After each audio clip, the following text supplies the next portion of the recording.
Hey everybody, what's up? All right. It's Double Deuce back with an update on the iFlyRC.com links that I bought and installed in my HG-P407 Bruiser frame. Let's get to the thick of it. It wasn't really that complicated, but it was. But now that I worked it all out, it'll be an easy retrofit for you guys. So let's check it out. Okay, so what I did was I bought a bunch of stuff and wanted to put these links in my Bruiser HG-P407. So I'll tell you how to do it. Now the links were, I had to like move the links around a little bit because I had originally bought the setup for the SCX-10 and I believe these links here at iFlyRC.com. This is the part number for them right here. And it said 313 millimeter wheelbase. So, as you can see, I got it setting up on a clodbuster tire over here. And so that's probably a good 4 inches. And it's, you know, it's got some good articulation there. And I had to play with the shock angles and yada yada and all that, but let's and I had to actually mount the body on a little differently than normal.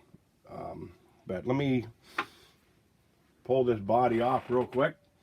And I eliminated the back mount because of my shock setup I had put on the thing, and it was a little high for my taste.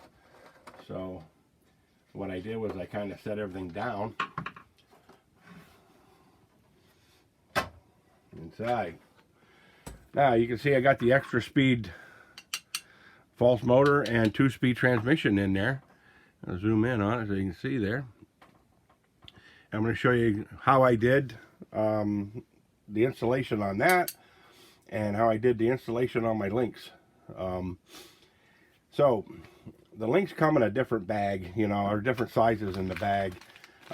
You have 4 that are basically the same size, and you have 2 that are extra long, and then you have 2 that are kind of short.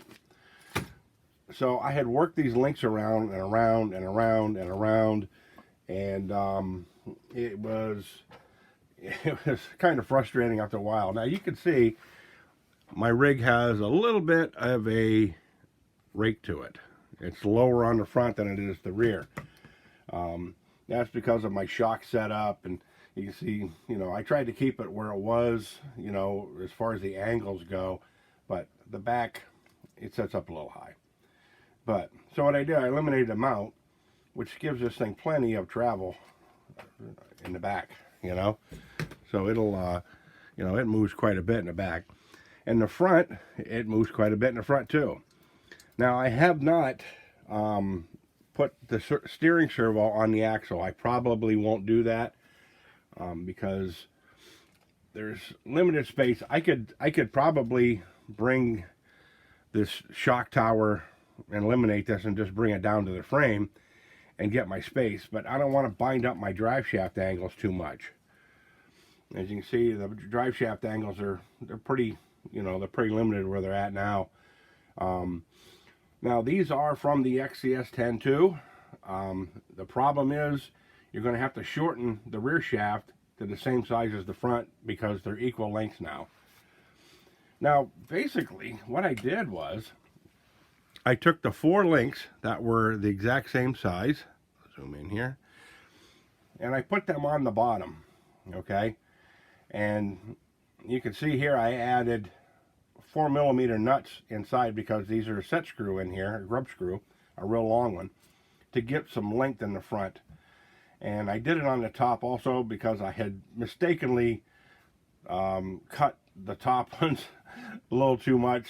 So the top one is probably the same length as the longest one in the bag here, which I used the longest ones on the top in the front. And what this does basically, when you put the nuts in there, it brings us forward enough to center the wheels inside the wheelhouse.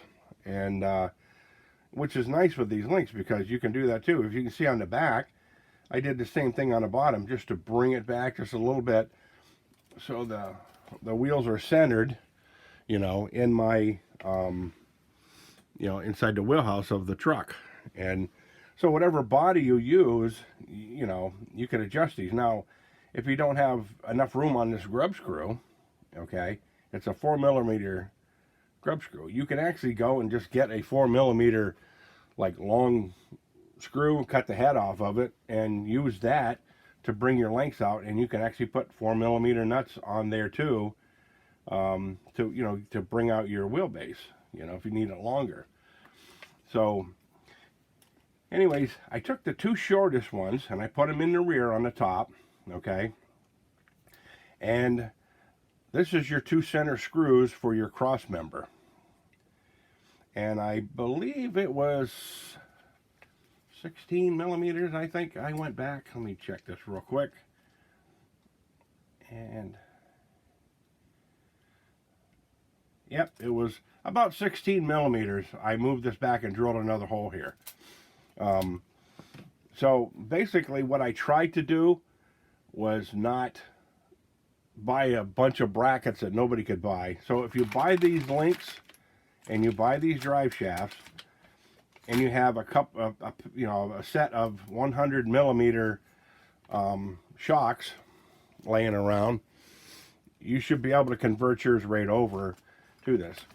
Now you should be able to, if you want to, you can run the HG-P407 transmission and motor setup in it, if you want to.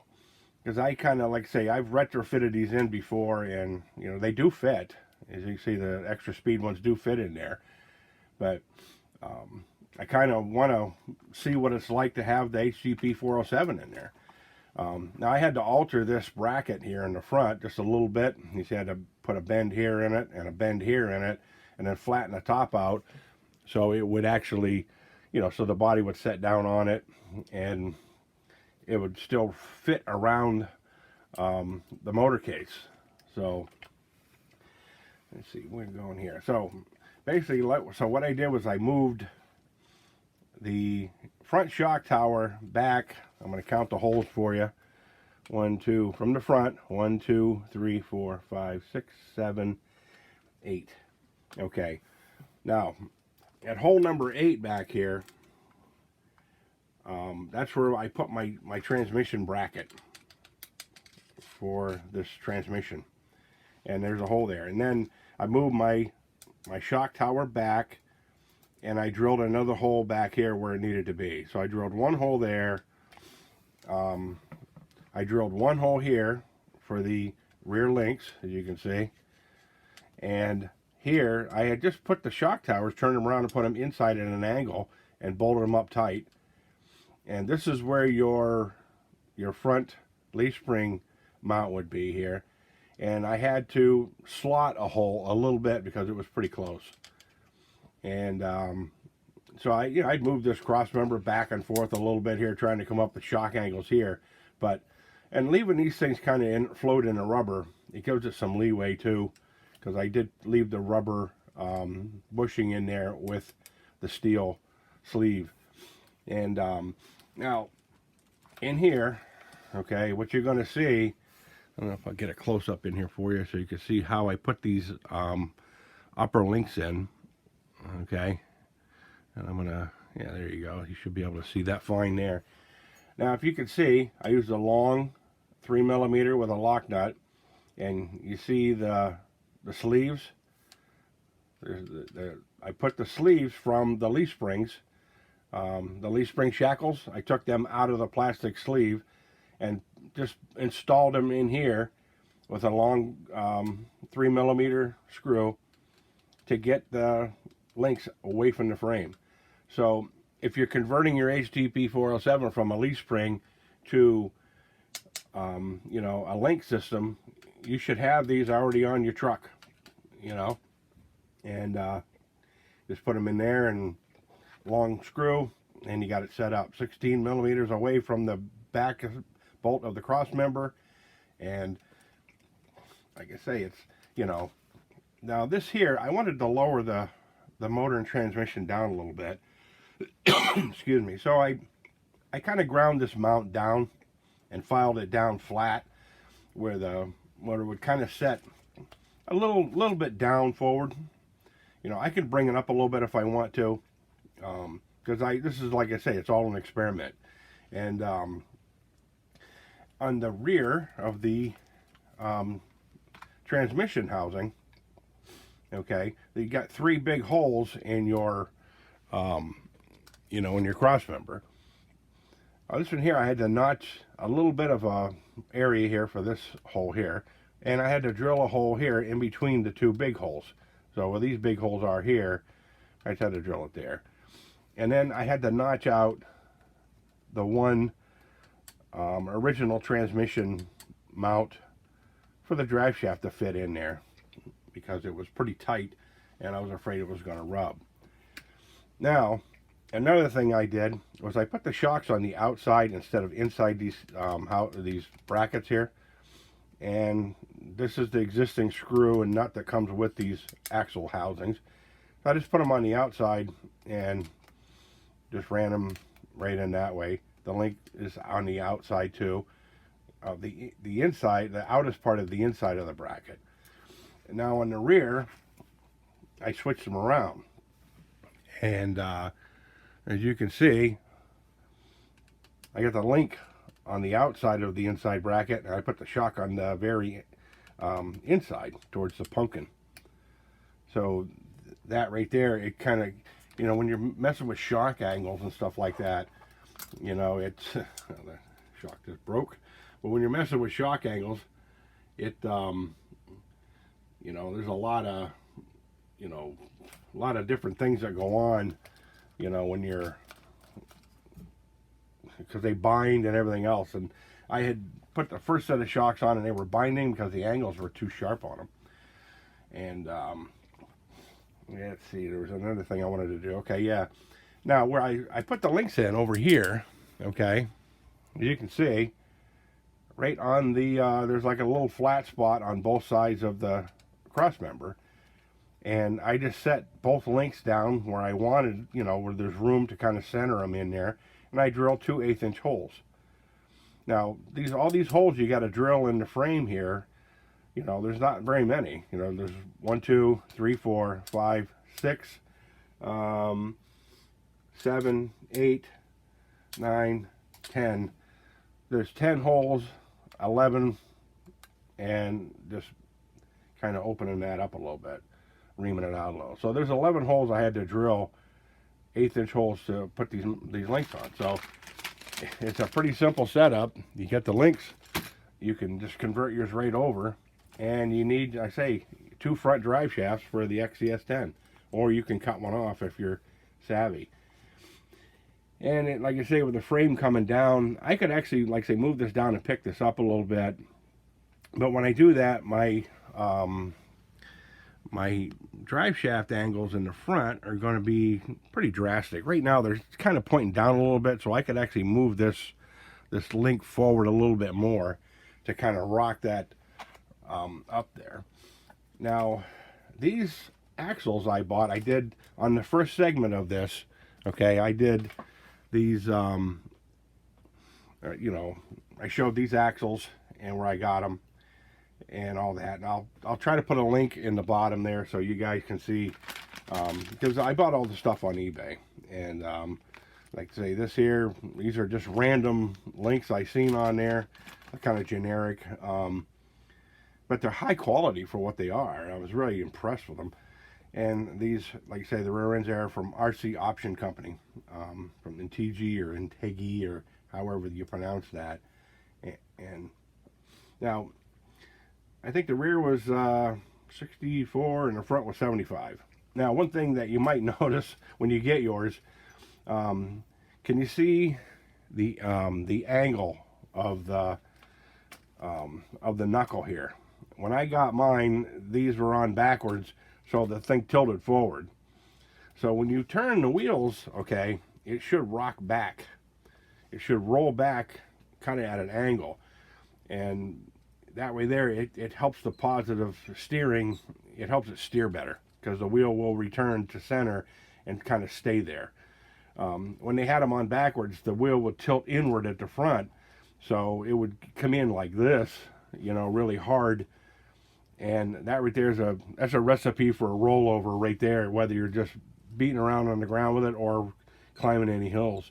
So I switched the knuckles from side to side, around that way, and that gave me my steering angle and my casters properly now. You know what I mean? So, but like these mounts up here, I can still take them off. And now you see trying to get a close up in there. Now you can see there is room there for the servo to go, but not much. You probably got maybe that much room, that's your normal swing in your HG-P407 leaf spring. But when you don't use them, now you've got plenty of room there. So they do sell, which I'm waiting for it to come in the mail. They do sell a front mount for the XCS10 too. It's aluminum. And if I remember correctly, the holes were close to the same here. And in the front, it had the two big holes, so you can use the big bumper with the slides. But the one I bought actually has a servo mount in it. So I'm either going to go with that. When it arrives, I'll check that out, because I'm definitely not going to use the one on the axle. Or I will come up with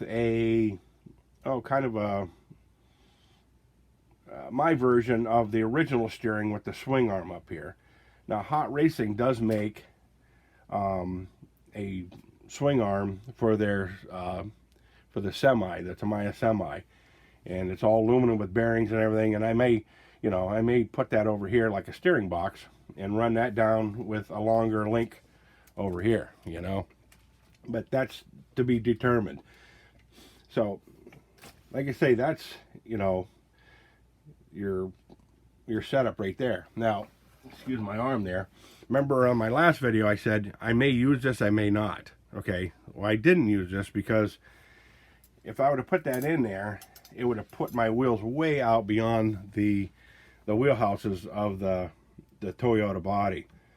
And the way these are set up now, the RC four-wheel drive Blazer body will set on here too. And so the wheelbase is pretty close to the same. And like I say, with the nuts, you can add to the links, you can adjust them in, out, and do your thing. Now, I want to get to an old project I did here years back, and I converted this to links too, okay? Now, you can see this is actually the wheelbase of the Wraith, okay, the actual Wraith. And what I did was I bought the Hot Racing aluminum link mount, skid plate for the Wraith, and I bought their titanium links that they had at I think it was Vanquish or something had them on at the time. And you see I used the NTG axles on this too, and they're like I say, falling apart because I've seen a lot of action over the years. But now you can see how far the wheelbase is on this thing. It's huge, and now it's good for a truggy or something if you wanted to put just the front half of the Toyota body on. That's what I did. I just moved it and centered it over the wheel wells, and then kind of had a board back here as a flatbed, But this is very stable for what it is. And these are the Wraith. I believe these were the extra speed axles that first came out a long time ago for the Wraith. And they're like, their articulation isn't too bad on this either. It does, it does get around, And these shocks I used here were from the Vatera twin hammers. I bought 4 shocks, for that, and for the rears, and just put them on there. But anyway, like I say, this is the flavor of the day. I said I would get another video out to show you guys, how, you can put the link system in here. And, You know, I'm running a 1.9 tire, kind of one of those generic sets they sell on eBay. And so I'm going to put a speed controller in it. I got the RC four-wheel drive crawler controller and all that. And I'm waiting for a motor to come. I'd like to put like probably a 55 turn, or, you know, maybe a 35 turn motor in it. I don't know. It doesn't really have to be that strong because it's not that heavy, you know. But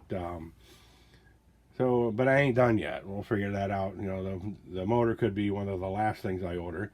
But I do have some stock can 540s that, to my head, I think they were 27 turns. And I do have some HG-P407 ones. But for now, like I say, this is the update on it. Like, share, subscribe if you want. Any questions, comments, feel free to hit me up. And, you know, I hope you guys are staying safe out there. And, you know, it's it's an ever-changing world, you know what I'm saying? And hopefully we'll get through this together. And I don't mind the quarantine time when I do get the chance, to be honest with you, because it gives me a chance to do stuff like this, you know. I really enjoy doing this stuff. And, you know, I usually don't get the time half the time because there's so many other things I have to do, and I got to be here, and I got to be there, you know, it's like, and, but, like I say, you guys take it easy, and I'll catch you later with another update when I get it done. Adios.